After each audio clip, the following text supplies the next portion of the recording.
चलिए आज के इस एक्सप्लेनर में एक बहुत ही डार्क और रोंगटे खड़े कर देने वाली केस स्टडी के बारे में बात करते हैं। ये कोई आम डरावनी कहानी नहीं है। ये इंसान के हद से ज्यादा लालच, काले जादू और एक ऐसे खौफनाक समझौते की दास्तान है जिसकी कीमत सीधा अपनी जान देकर चुकानी पड़ती है। अंधकूप सिद्धि का ये मामला हमें दिखाता है कि जब इंसान अपनी सारी हदें पार करके अंधेरे से हाथ मिला लेता है तो उसका अंजाम कितना भयानक हो सकता है। अब जरा सोचिए, क्या बिना मेहनत के मिली सफलता की कोई छिपी हुई कीमत होती है? असल जिंदगी में हम सभी कभी कभी शॉर्टकट या जुगाड़ के बारे में सोचते हैं ना। रातों रात अमीर बनने का सपना बहुत लुभावना लगता है, लेकिन यह केस स्टडी हमें यह सोचने पे मजबूर कर देती है कि ईमानदारी की मेहनत को छोड़कर अगर हम किसी अनजान और डरावने रास्ते पर चल पड़ें तो क्या उसका कोई ऐसा अंजाम हो सकता है जिसकी हमने कभी कल्पना भी न की हो। भाग 1, अंधे कुएं की शुरुआत। एक ऐसा वीरान सूखा कुआं जो गांव के बाहर है, जहां से इस खौफनाक सिलसिले की शुरुआत होती है। तो कहानी शुरू होती है दो बिल्कुल अलग सोच वाले किरदारों से। एक तरफ है मिथुन, जिसे मेहनत से सख्त नफरत है, उसे बस शॉर्टकट चाहिए।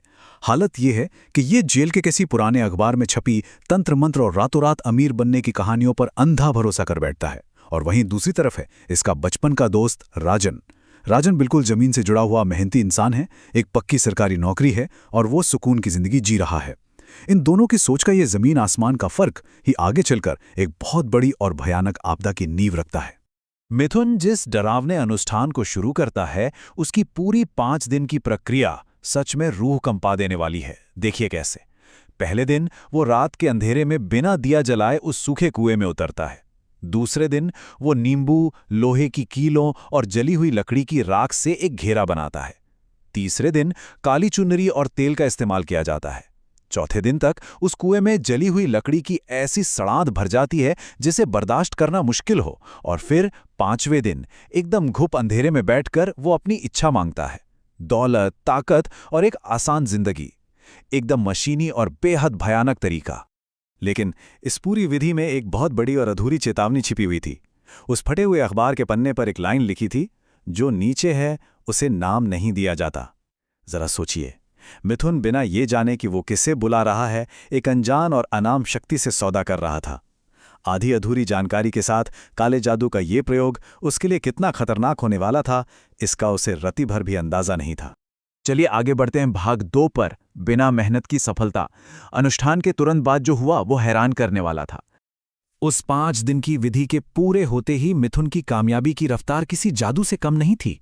मतलब पहले ही हफ्ते में वो जुए में लगातार जीतने लगा, हार का नाम ही नहीं। दूसरे हफ्ते तक कई लॉटरियां लग गईं और 1 महीने के अंदर वो जमीन और प्रॉपर्टी के ऐसे ऐसे सौदे चुटकियों में निपटाने लगा जहां बड़े बड़े लोग महीनों तक अटके रहते थे। सिर्फ 3 महीने के अंदर उस इंसान ने एक चमचमाता हुआ आलीशान महल और एक नई गाड़ी खरीद ली। पैसा उसके पास ऐसे आ रहा था जैसे किसी ने सच में कोई तिलिस्म खोल दिया हो। लेकिन कहते हैं ना, बिना पसीने के मिली दौलत हमेशा अपने साथ एक अदृश्य कर्ज लेकर आती है। जब राजन अपनी पत्नी के साथ मिथुन के इस नए महल में उससे मिलने गया तो वहां सब कुछ बहुत भव्य था। नौकर चौकर, शानदार पकवान, सब कुछ। फिर भी राजन को अंदर ही अंदर एक अजीब सी घबराहट और बेचैनी महसूस हो रही थी। वो जानता था कि जिस तरक्की की बुनियाद में मेहनत ना हो, उसकी एक बहुत भारी कीमत चुकानी पड़ती है, और वो अदृश्य कर्ज अभी चुकाना बाकी था। और यहीं से शुरू होता है भाग 3, खौफनाक अंत के संकेत, क्योंकि वो चमत्कार अब पलटने वाला था। अंधेरे से मांगी गई वो तथाकथित मदद अब एक भयंकर अभिशाप बन चुकी थी। महज कुछ ही महीनों में मिथुन की जिंदगी 3 अलग अलग मोर्चों पर बिखरने लगी। आर्थिक तौर पर बात करें तो उसके जमीन के सौदे अचानक उल्टे पड़ने लगे, सारा पैसा डूबने लगा और नौबत यहां तक आ गई कि उसे अपनी नई गाड़ी तक बेचनी पड़ गई। शारीरिक तौर पर रातों को उसका दम घुटने लगा, जैसे कोई सच में उसका गला दबा रहा हो। और मानसिक तौर पर तो वो पूरी तरह बर्बाद हो चुका था। उसे सीलन भरी अंधेरी गुफाओं के भयानक सपने आते और हमेशा ऐसा लगता जैसे कोई उसे लगातार घूर रहा है, कोई उससे अपना हिस्सा मांग रहा है।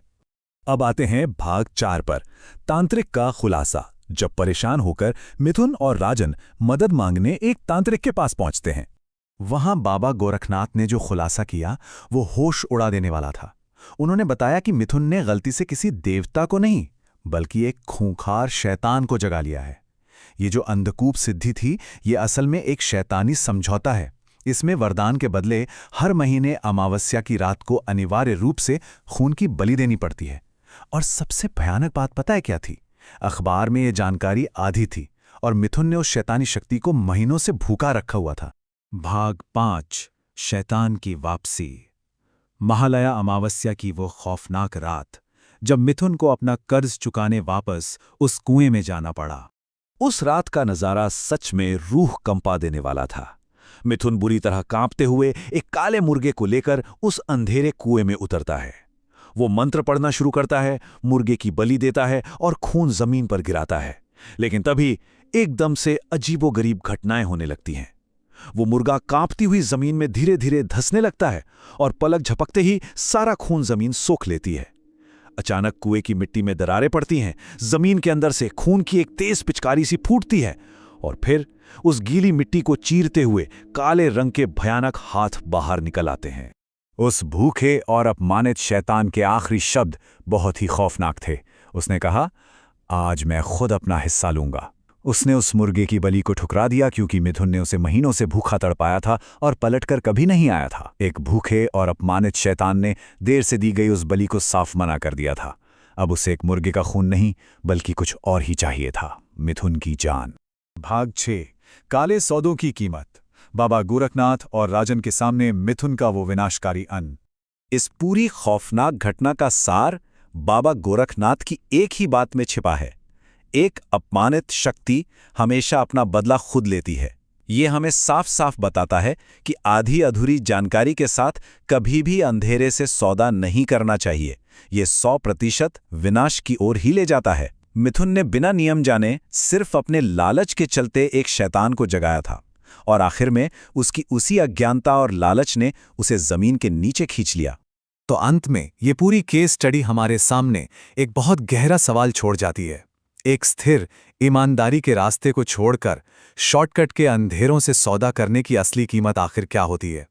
क्या अपने लालच और बिना मेहनत की सफलता के लिए अपनी नैतिकता, अपनी मन की शांति और यहां तक कि अपने पूरे वजूद को दांव पर लगा देना सही है? देखिए, मेहनत का कोई विकल्प नहीं होता और जब भी हम इससे बचने की कोशिश करते हैं तो अक्सर हम ऐसे कुएं में गिर जाते हैं जहां से वापस आने का कोई रास्ता नहीं होता। इस बारे में एक बार जरूर सोचिएगा।